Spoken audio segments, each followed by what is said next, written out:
영상을 시청 및 청취해 주시는 모든 분들 안녕하십니까? 오늘은 이 책을 읽고 나서 책 내용 중 인상 깊었던 대목들과 제가 제 시각에서 생각했던 부분들을 나눠보도록 하겠습니다. 여러분 보고 계시죠? 이 책의 저자인 칼비테는요 독일 사람이고 목사였습니다. 칼비테 교육법이라고 지금 화면상에 나오고 있죠. 자신의 아들인 칼비테 주니어를 어마어마한 천재로 키워냅니다. 어느 정도의 천재였느냐 하면은요, 3살에 모국어를 깨쳤고요. 그 다음에 9살 때 6개 국어를 마스터했고, 13세에 독일의 기센대학교에서 철학박사 학위를 받고, 그 후에 법학 박사 학위를 받습니다. 어마어마하죠. 이때 당시가 1800년대인데 이러한 일이 가능했다라는 것입니다. 그런데 이 책에서는요, 어떤 학습법이나 교습법, 그리고 자녀를 정확히 어떻게, 어떤 방법으로, 교재는 무엇을 썼으며, 무엇을 공부시키고 등등의 이야기는 거의 나오지 않습니다. 나온다 하더라도 아주 잠깐만 나온다고 할까요? 그래서 사실 그런 쪽으로 관심이 많이 가는데 그런 거에 대한 이야기는 별로 없어요. 그리고 이 책의 초반부를 읽으면서도 그래서 칼비테 주니어를 어떻게 가르쳤다는 말인가, 왜 가장 궁금해하는 대목에 대해서는 나오지 않는가라는 생각을 하면서도 그래도 이제 책의 중반부 후반부에는 나오겠지라는 기대가 있었는데 어떤 디테일한 학습법, 교습법에 대해서는 이야기가 나오지 않는다라는 것입니다. 그리고 나라는 사람이 어떻게 라는 주제에 쉽게 매이는 어떤 내 안에 천박함을 느끼게 되었다라는 것이죠. 우리는 보통 어떤 결과만을 봅니다. 결과. 그죠? 그런 어떤 이 결과가 도출되기까지의 과정, 그 다음에 어떤 동기, 이런 부분들은 보이지 않죠. 확인할 길이 없죠. 그리고 이런 결과로 이르는 과정은 항상 재밌고 신나고 다이내믹하고 라기보다는 어떤 반복, 그리고 지루하거나 재미없는 경우가 많습니다.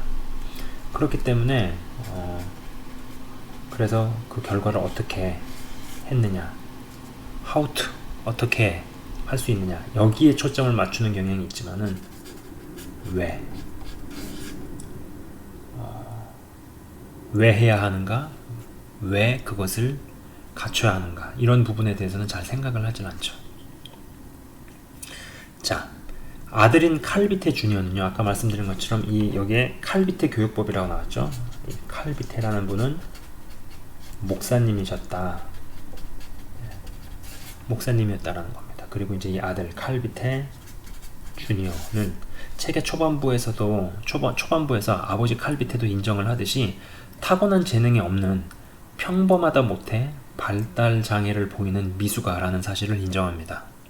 그런데 어떤 굳센 믿음이 있었다는 것이죠. 그리고 하나님 안에서 사람으로 키우고 싶어 했다는 것입니다. 저도 그러한 생각을 해봅니다. 하나님께서 설계하시고 계획하신 원형의 모습대로만 자랄 수 있도록 부모가 도와주기만 한다면 나머지는 저도 이제 딸을 키우니까요. 나머지는 지안이가 스스로 알아서 찾아내고 알아서 해나갈 것이다 라는 생각을 해보듯이 말이죠.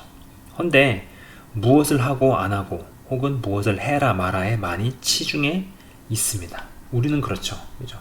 무엇을 해라 말아라, 하지 말아라, 이런 부분으로 많이 치우쳐 있다라는 겁니다. 그리고 여전히 그러한 경향성을 보이는 것이 아닌가 싶습니다. 칼비테 주니어가 무엇을 하고 안 하고 보다도 더 깊은 심층에 이 칼비테 이 목사님은요, 아들과 시간을 많이 보내기 위해 노력하고 애쓴 그 칼비테 목사님 속에는 무엇이 있었을까를 생각을 해보았습니다. 그 목사님 안에는 무엇이 있었을까를 생각을 해보았다라는 것이죠. 이때 시대 당시는요, 인간이 너무 어릴 때 시행되는 조기교육, 우리가 그렇게 얘기하죠. 조기교육은 사람에게 더 안 좋은 영향을 끼친다는 어떤 사회적인 통념이 자리 잡았던 때였는데 이것을 보기 좋게 깨트립니다. 교육을 잘 시킬 수만 있다면 어린 나이에도 충분히 조기교육은 가능한 것이고 또 자신의 아들을 통한 결과로 자신의 생각과 신념을 입증해 보입니다. 이미 10세 이전에 아들의 천재성으로 인해 이곳저곳에 불려갈 기회를 얻게 된 칼비테 주니어와 아버지인 칼비테 목사님은 여러 만남들을 경험을 하는데, 당연히 그럴 거 아니에요. 이슈화가 되고 10세 미만의 아동에게서 굉장한 천재성이 발휘가 되고 나오게 되면은 뭐 주변 사람들이 만나보자, 방송 출연을 한다든지 아니면 여기저기에 불려가게 된다든지 사회 유력 인사들을 만나게 된다든지 그러한 일들이 많을 수 있겠죠. 그죠? 근데 이제 그래서 그런 만남들 가운데서 저는 이들의 이러한 여정에서, 그리고 이 책에서도 나오는 대목이지만, 아버지가, 이 목사님인 칼비테 아버지가 아들이 어떤 정신적인 유해함을 받지 않도록 칼비테 주니어를 잘 지켜주고, 또 아들의 천재성을 궁금해하고 관심 있어 하는 것처럼 보이지만 정작 한 인간의 기능을 망치려 하는 무리들을 끊어내고 쳐내는 대목들에서 사람이 받는 이 상처들, 여러분, 우리가 가정 내에서도 상처들을 겪고 경험을 합니다만, 저는 이런 상처들이 교육 현장에서도 굉장히 많이 주어진다라는 생각입니다. 사실 실제로 제가 이 책을 읽으면서도 중고등학교를 거치면서 여러 선생님들에게서 듣게 되는 그런 말들, 뭐 그게 이제 굉장히 가시돋친 말도 있었지만은 그냥 일상적으로 한 말 같은데 가만 지내놓고 생각해 보면은 인간의 가능성을 꺾어버리는, 인간의 천재성을 그냥 사장시켜버리는 그런 말들이 굉장히 많았고, 그런 가운데서도 그런 말을 그냥 당연한 듯이 받아들인 것들이 많았구나라는 생각이 많이 들었습니다. 사람이 받는 상처들이 결국 하나님께서 주신 기능들을 갉아먹고 녹슬게 하고 망친다는 생각을 해보았다라는 것이죠. 문득 한국에서도 아주 어린 나이에 IQ가 말도 안 되게 높고 텔레비전에 나오고 어떤 천재성이 언론에 부각이 되고, 그러나 그런 인물들 대부분이 나이를 먹고 나선 오히려 평범한 일반인들보다 더 못한 신세로 전락했다는 기사를 접했던 적이 있었습니다. 그런 기사를 접했던 것이 이제 기억이 났다는 것입니다. 그리고 분에 넘치는 칭찬들이 얼마나 사람을 교만하게 만들고 자신조차도 자신을 과대 포장해서 바라보게 만드는지요. 실제로 칼비테는 자신의 아들인 칼비테 주니어로 하여금 마음이 높아지지 않게 겸손할 수 있도록 계속 만들었다는 것입니다. 흔히 칭찬은 고래도 춤추게 한다면서 칭찬을 강조하지만 때에 맞지 않는 근거 없는 칭찬이 오히려 사람을 망치고 사람을 망하게 만든다는 것입니다. 그리고 그러한 어찌 보면은 이빨린 칭찬들로 알려지기 시작한 칼비테에게 접근해서 결국은 자기 자신의 생각이 맞다는 것을 주입시키려는 교활한 자들을 잘 분별하고 캐치해서 칼비테 주니어에게서 떼어내고 관계를 끊어내는 칼비테 목사님을 보면서 바로 저거다 라는 생각을 했습니다. 아직도 기억에 나는 대목인데요. 제가 책의 대목을 읽어드리도록 하겠습니다. 제가 이 책의 대목을, 모든 대목을 제가 다 읽어드릴 수는 없고요. 좀 인상적인 대목이었다라고 생각하는 부분을 읽어드리겠습니다. 한번 잘 들어보시기 바랍니다. 덧붙여 말하자면 진정한 칭찬은 길게 하지 않는 법이다. 오히려 따스한 눈길로, 부드러운 악수로, 진심 어린 몇 마디 말로, 이따금 뺨을 쓰다듬는 행위로, 입맞춤으로, 무엇보다 사랑과 자비로 칭찬받을 만한 사람의 마음에 드는 행위로 표현된다 라는 것이죠. 진정한 칭찬은 길게 하지 않는 법이다 라는 대목이 대단히 와 닿았습니다. 여러분 어떻게 생각하십니까? 무조건적인 칭찬이 오히려 눈과 귀를 가려 사람을 최후에 크게 망칠 수도 있다는 것이죠. 전 칼비테 목사님이 굉장히 통찰이 뛰어난 분이다라는 생각이 들었습니다.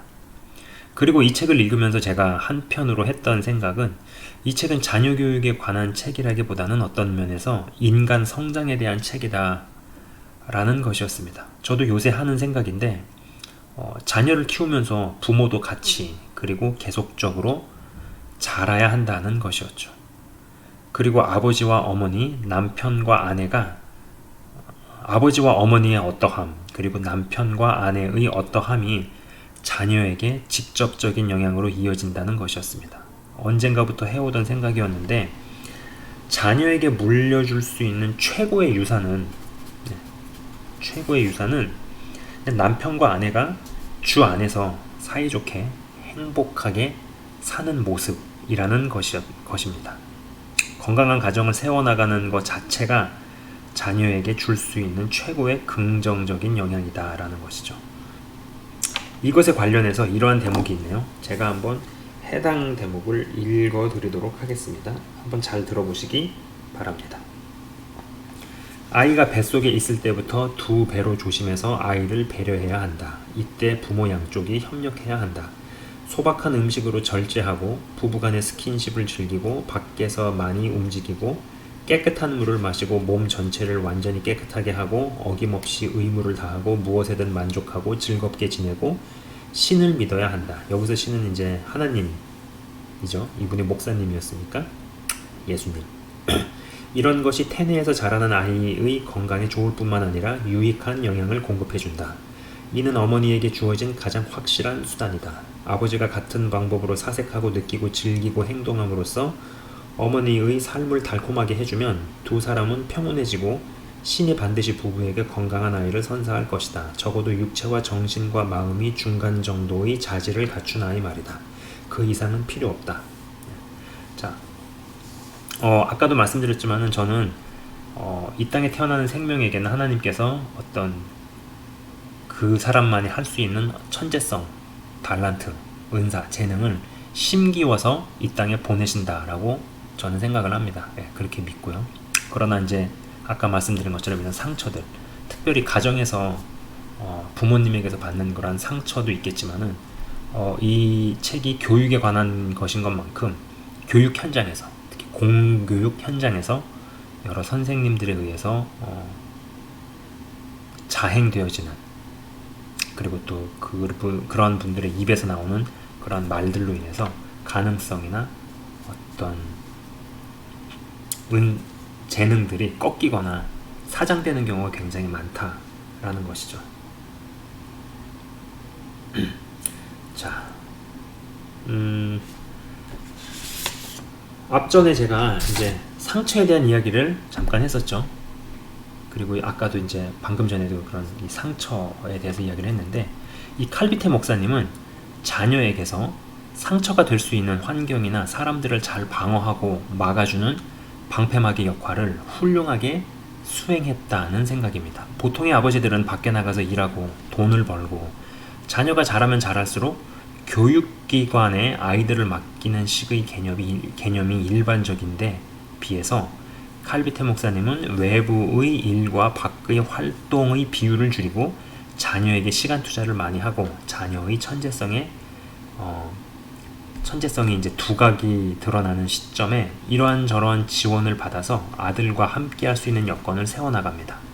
사실 가정의 아버지 어머니가 부모의 역할을 하면서 동시에 좋은 선생님의 역할을 할 수 있어야 하는데 우리는 이것이 분리되어 있는 것을 당연하게만 생각해 왔다라는 것이죠. 그렇죠? 부모의 역할이 있고 그 다음에 선생이나 어떤 가르치는 역할은 그건 뭐 다른 교육기관이라든지 아니면 뭐 교회 목사님에게 위임한다 이런 식으로 생각을 했는데, 사실 그것이 분리되는 것이 아니라 좋은 부모이면서도 동시에 좋은 선생님 역할이 같이 가야 된다라는 것이죠. 그런 부분에서 칼비테는 칼비테 주니어에게 굉장히 시간과 관심을 많이 기울인다라는 겁니다. 근데 그러한 것이 구조적으로 되려면은 너무 겉도는 문화권에 있게 되면은 자녀들의 교육은 뭐 외부의 선생님이나 교육기관에 맡기는 것을 당연하게 받아들이게끔 가게 되죠. 그러나 칼비테는 정반대로 접근해 갔다라는 것입니다.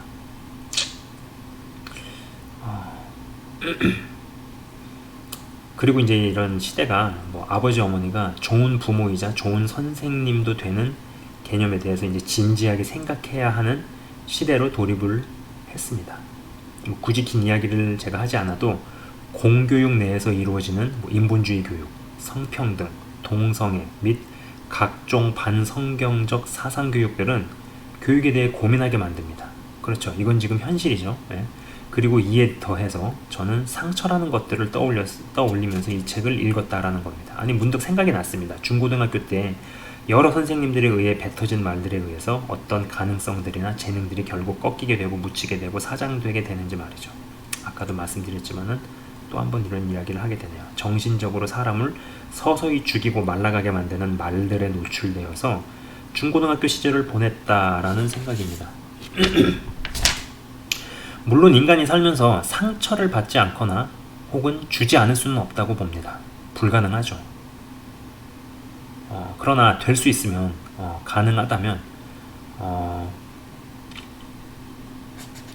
주거나 받지 않아야겠지만 이 말들로 인한 상처가 사람의 천재성을 사장시킨다는 생각입니다. 사실 칼비테 목사님은 자신의 아들에게서 천재성을 꺾어버릴 수 있는 환경 및 사람 관계를 빨리 간파하고 그것을 신속히 제거하는 일들을 잘했다는 생각입니다. 여러분 생각해보세요. 10살 미만의 천재성이 드러나게 돼서 독일 전역에서 알려지게 되면 얼마나 많은 사람들의 어떤 제안이라든지 방송 출연이라든지 아니면은 유력 인사들이 우리가 너희를 서포트 해주겠다. 그 대신에 만나서 밥 한번 먹자. 내지는 그런 어떤 초대나 불려가는 일들이 얼마나 많았겠어요. 그런 가운데서 칭찬을 가장한 그러나 자신의 아들의 천재성을 사장시킬 수 있는 그런 어떤 위험 요소를 가지고 있는 사람들을 빨리 간파를 하고 그것을 끊어버렸다라는 것이죠.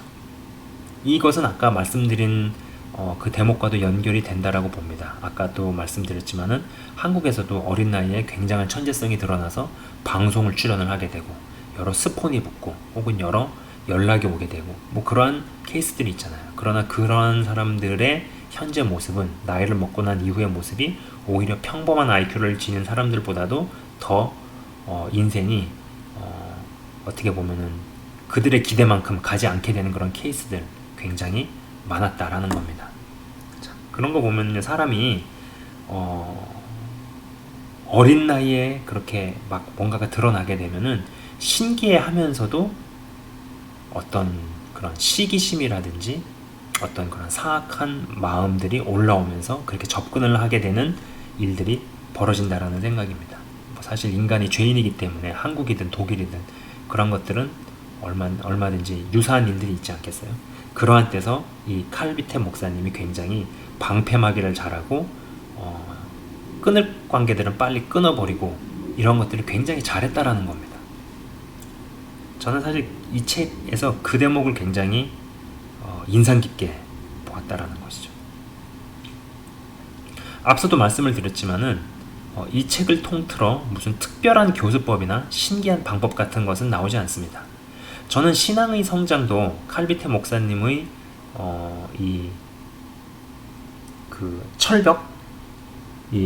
철벽이 아니군요. 제가 잘못 읽었습니다. 제가 써놓고서 원고를 잘못 읽었네요. 이 신앙의 성장도 칼비테 목사님의 이 철학과 좀 연결되는 것 같습니다. 나쁜 영향을 주는 환경이나 사람들과의 관계를 먼저 끊고 차단하는 것이 영적으로 새롭게 거듭나고 막 태어난 사람이 해야 할 첫 번째 일이듯이 말이죠. 그리고 나서 상당히 자라나게 되면 그러한 환경에서도 스스로가 자신을 잘 지키고 방어하고 중심을 잃지 않을 수 있습니다. 그러나 이러한 때 부모의 인내심이 중요하다는 생각입니다. 자, 그리고 인상적이었던 부분 두 군데를 제가 찾아서 읽어드리도록 하겠습니다. 한번 잘 들어보시기 바랍니다. 나는 두 신동에 대한 글을 읽으면서 그들이 내 아들과는 완전히 다른 교육 방식을 따랐음을 알았다. 두 신동에 대한 교육적 성과는 형편없었던 반면 내 아들의 경우는 좋았다. 두 신동은 그야말로 영재였고 내 아들은 아니었다. 그래서 두 신동은 1살 때부터 격식을 갖춘 수업을 들었고 내 아들은 6살에야 비로소 수업을 들었다. 내 아들은 6살 이전에는 놀이처럼 읽는 것을 배웠기 때문이다. 또 내가 잠깐 계산법을 가르치려다가 그냥 시작하려다가 현명하게도 그만두었기 때문이다. 두 신동은 하루 종일 방 안의 공기만 마시면서 책상머리에 앉아 있었다. 내 아들은 6살까지 책상을 전혀 몰랐다. 그 후에는 날마다 15에서 45분간 책상에 앉아 있었고 10살까지는 방보다 밖에서 더 많이 지냈다. 두 신동은 처음부터 병약했다. 내 아들은 언제나 건강하고 명랑했다. 두 신동의 건강에 대해 말하자면 둘 다 연약하고 병약했다. 비바람, 거친 음식, 과도한 움직임을 조심해야 했다. 조심해야 했다. 내 아들은 활기와 힘이 넘쳤고 날씨에는 전혀 영향을 받지 않았으며 도보 여행을 많이 했고 우리가 허락한 음식은 무엇이나 먹고 마셨다. 그래서 두 신동은 잠깐만 반짝이다 사라진 현상이 될 수밖에 없었다. 내 아들은 고맙게도 날마다 육체와 정신을 발전시켰다. 최근 편지에 따르면 북이탈리아와 스위스에서 도보 여행도 했다고 한다. 도보 여행에 능한 나도 화들짝 놀랄 장거리 여행이었다. 어떤 천재성이 나타났다고 해서 장기적 관점이 아닌 단기적으로 바짝 쪼기 시작하면은 절이 되는 것이 아닌가 싶습니다. 아주 어릴 때는 여러 영역들이 잘 갖춰질 수 있게끔 하는 것이 중요하다라는 생각이죠. 예. 그리고 이제 몸의 건강을 잘 갖춰줘야 육체가 건강해야지 거기에다가 담는 것도 좋은 것을 담을 수 있지 않겠어요? 내용물을 담기 위해서는 그릇도 좋아야 한다라는 것입니다. 그리고 깊어지기 위해서 넓게 파야 하죠. 하나가 빛나기 위해서도 여러 역량들의 뒷받침이 절대적이라는 생각입니다. 전 또 제가 이제 읽어드릴 이 대목에서 제가 평소에 하던 생각을 확인받았습니다.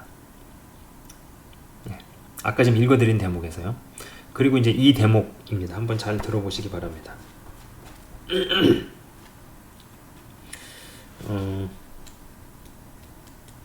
자, 내가 티보 교수에게 신세를 많이 졌다는 사실을 고백해야겠다. 그 교수는 여러 측면에서 내 아들에게 호의를 베풀었다. 하지만 그 교수가 했던 여러 말을 아예 없었던 것으로 할 수만 있다면 나는 우리에게 지워진 의무를 이자에 이자를 더해 갚고 싶다. 그 교수가 온갖 표현을 동원해서 칼이 완전히 평범하다고 말했던 것을 탓하는 것이 아니다. 그 교수의 의도를 간파하기 위해 명철한 정신이 필요한 것은 아니니까. 게다가 거의 모든 분야에서 위대한 사람들이 칼과 내 교육 방법에 대해 옳은 판단을 내려주지 않았던가. 티보 교수는 칼의 정신에 나쁜 인상을 남겼다. 그는 너무나도 자주 우리 부자를 내리눌렀다.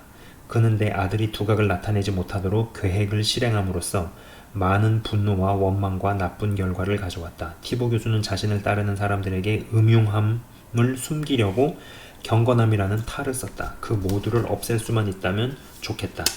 그러면 수없이 나쁜 일이 더 적게 일어났을 테니까. 아마도 내 아들에 대한 수많은 악의적인 공격들이 공개적인 지면에 드러나지는 않았을 것이다. 이제 사람들은 파렴치한 짓을 미화하려고 이런 독화살을 사방으로 날려보냈다. 내 아들을 도덕적으로 죽이지 못하면 상처라도 입히기를 바랐기 때문이다.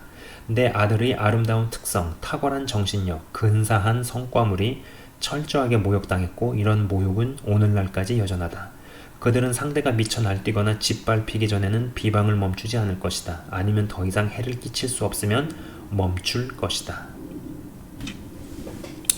저는 이 대목을 읽으면서 주 안에서 일만 선생이 있으나 아비는 적으니라는 성경 구절이 떠올랐습니다. 사실 어떤 면에서 최악의 리더십이자 선생이라 생각되는 부류입니다.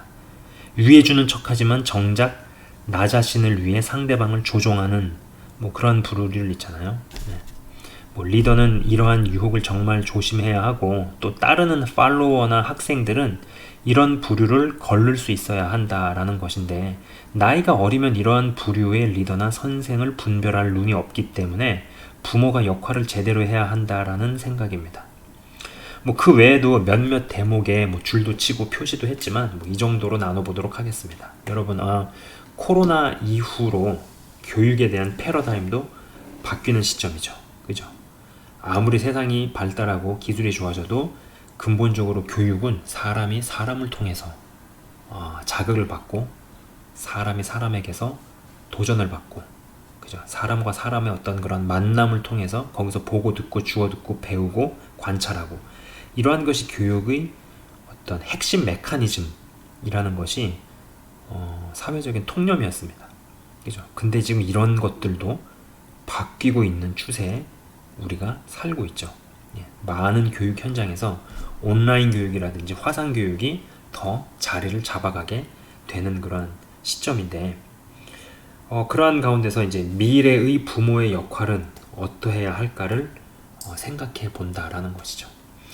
이 책 자체는 막 그렇게 읽히는 책은 아니에요. 막 그렇게 사서 읽어보세요. 그렇게 막 권하고 싶은 책은 솔직히 아닙니다. 좀 딱딱한 대목이 많고, 그래서 어떻게 가르쳤다는 거야? 그래서 어떻게 자기 아들을 가르쳤길래 10살 미만의 뭐 몇 개 국어를 파악을 하고 10대 때 박사학위를 땄다라는 거야. 그런 쪽으로 계속 읽으면서 그 대목이 언제 나오나 그러면서 읽는데, 그러한 부분에 대한 이야기는 거의 없다라는 겁니다. 있어도 잠깐 하고 넘어가요. 그보다도 저는 읽으면서 제 개인적인 느낌, 그리고 제가 생각했던 이런 부분들, 특별히 사람이라는 존재에 대해서 생각을 해보게 되었고, 그리고 하나님께서 부여하신 것들이 다 있기 때문에 주 안에서 잘 기능하는 사람으로만 잘 해줄 수만 있어요. 거기까지만 딱 하면은 그 이상의 일들은 자녀들이 알아서 자신이 무엇을 좋아하고 무엇을 잘할 수 있는지를 스스로 알아내고 파악하고 또 자신이 잘 해나갈 수 있을 것이다 라는 겁니다. 그리고 그런 믿음을 가지고 조급하게 자신의 욕심을 주입시켜 가지고 빠른 성과를 내려고 하지 않을 수 있어야 하는 것이 되게 요구되는 것이 아닌가 라는 겁니다. 그렇게 따지면은 사실은 이것은 교육법에 대한 책이라기보다는 인간 성장에 대한 이야기, 인간 성장에 대한 책이다라는 것입니다. 오늘은 좀 짧은 건 아니라 조금 길어진 것 같기도 하네요. 아무튼 이 칼비테 교육법이라는 책을 읽고 우리가 신앙을 가진 사람으로서, 신앙을 가진 부모로서 어떻게 또 자녀들을 잘 키워낼 것인가, 요새 이렇게 자녀 교육 때문에 많은 생각을 하게 되는 그런 시점입니다. 그래서 한번 읽고 저의 간단한 생각들을 한번 나눠보았습니다. 지금까지 시청 및 청취해 주셔서 대단히 감사합니다.